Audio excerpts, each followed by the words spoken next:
खैबर पख्तूनख्वा में मजीद 14 डॉक्टर्स में corona virus की तस्दीक हो गई। इंफॉर्मेशन सेक्रेटरी यंग डॉक्टर्स के मुताबिक सूबे में कोरोना से मुतासर डॉक्टर्स की तादाद 89 हो गई है। इसी पर बात करेंगे। जीशान काका खेल हमारे साथ मौजूद हैं। जीशान बताइएगा, मजीद 14 डॉक्टर्स में कोरोना वायरस की तस्दीक हुई है।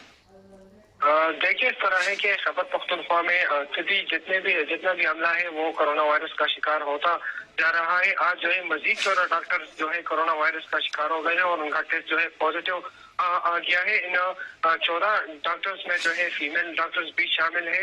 इन समेत एक सीनियर फैकल्टी मेंबर भी शामिल है। ज्यादातर जो डॉक्टर्स है वो एनआरएच में है और इन 14 डॉक्टरों के साथ जो है सुबह भर में कोरोना से मुतासरा तिबी अमली की तादाद जो है वो 79 हो गई है। जबकि अगर सूबे के सबसे बड़े अस्पताल एनआरएच की बात की जाए तो वहाँ पर डॉक्टर्स जो मुतासरा डॉक्टर्स है उनकी तादाद जो है 24 हो गई। यंग डॉक्टर्स जो एसोसिएशन है उनके इंफॉर्मेशन सेक्रेटरी के मुताबिक आज जो है मजीद 14 डॉक्टर मुतासर हुए हैं, जिसमें से 4 जो है बनू के अस्पताल में है, जिनमें से 3 फीमेल डॉक्टर है और एक मेल डॉक्टर है। इसके साथ साथ 10 जो दीगर स्टाफ है वो पिशावर ही के बड़े 3 जो सरकारी अस्पताल है एनआरएच, केटीएच और हयाताबाद मेडिकल कॉम्प्लेक्स में ही रिपोर्ट हुए और उनको कुछ डॉक्टर्स को तो अस्पताल ही में करंटीना कर दिया गया है, जबकि बाकी जितना भी हमला है उनको अपने घरों ही में करंटीना कर दिया गया है। और इंफॉर्मेशन सेक्रेटरी के मुताबिक इन डॉक्टरों की जो है वो ट्रीटमेंट जारी है। इसके साथ साथ उन्होंने ये भी कहा कि हुकूमत की जानिब से अगर तवज्जो नहीं दी गई तो आइंदा चंद रोज में ये